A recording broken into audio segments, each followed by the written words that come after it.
and welcome to the Scale Toolkit series by Global Schools Forum. Our mission here is to empower early-stage educational organizations in low and middle-income countries, providing them with the tools and best practice they need to scale effectively, sharing your learnings basically from the Impact at Scale Lab program. Today, we will be diving into the Doer Canvas, a simple yet powerful tool designed to strengthen your viability as part of the DVF framework.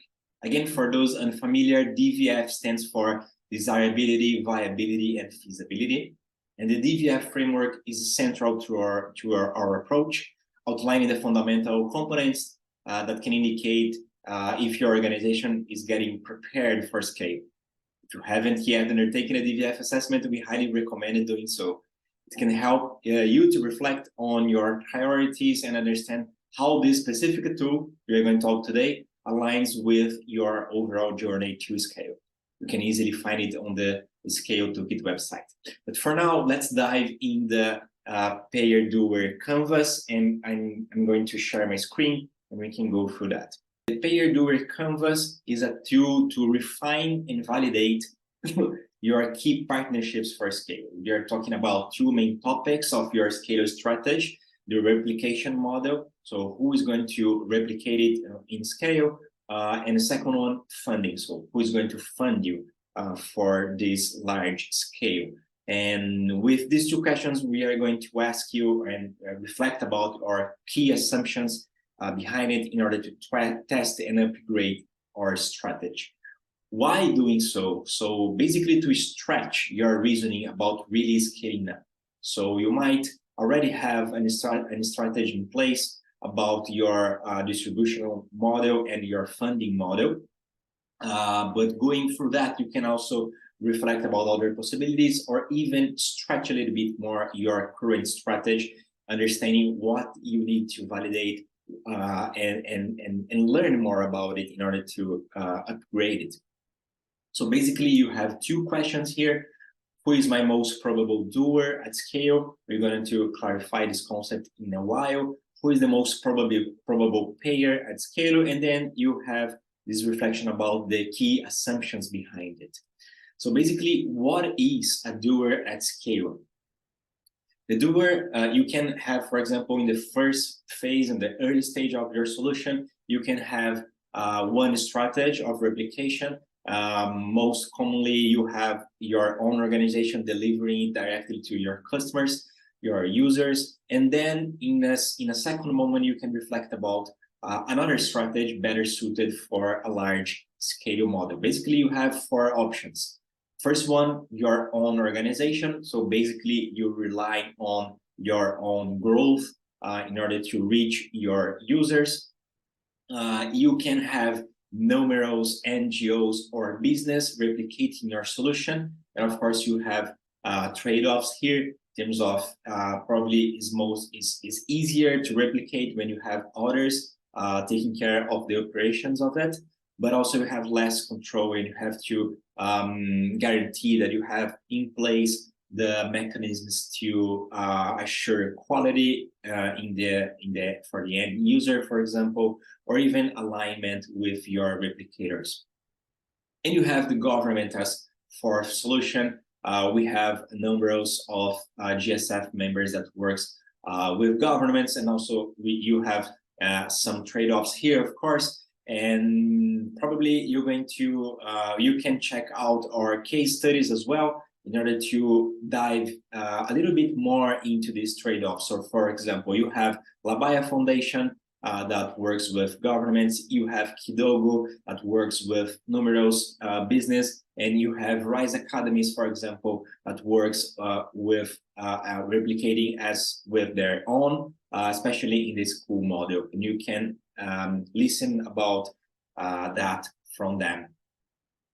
What is a payer at scale? Basically, is a player who is going to fund you at scale. So it can be one, your customers, so your direct customers, you charge for them basically. Second one, public funding, so with governments, and with the complication attached to that as well, Big aid, so basically sometimes it's delivered through government as well, but big aid can provide basically significant funding, but then you have this trade-off of a lot of paperwork and restrictions associated with that.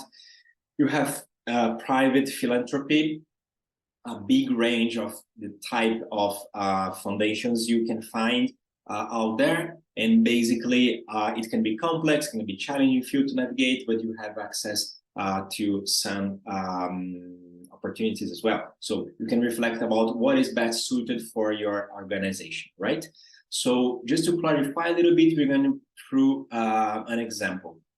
We have a fictional example here. So Math Masters is an Indian organization that offers innovative math curriculum tailored for public and affordable private schools in India.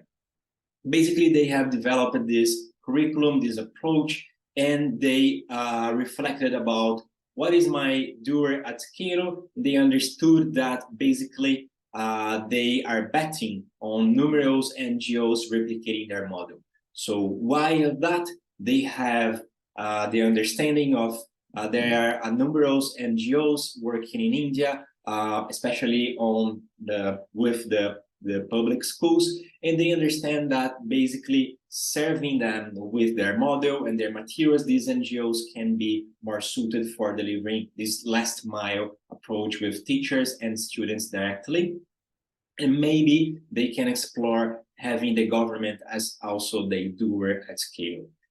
For the reflection about payer at scale, they understood that probably customers in the APS sector, so affordable private schools, but they are betting more on private philanthropy, basically because in India you have this CSR component in the market.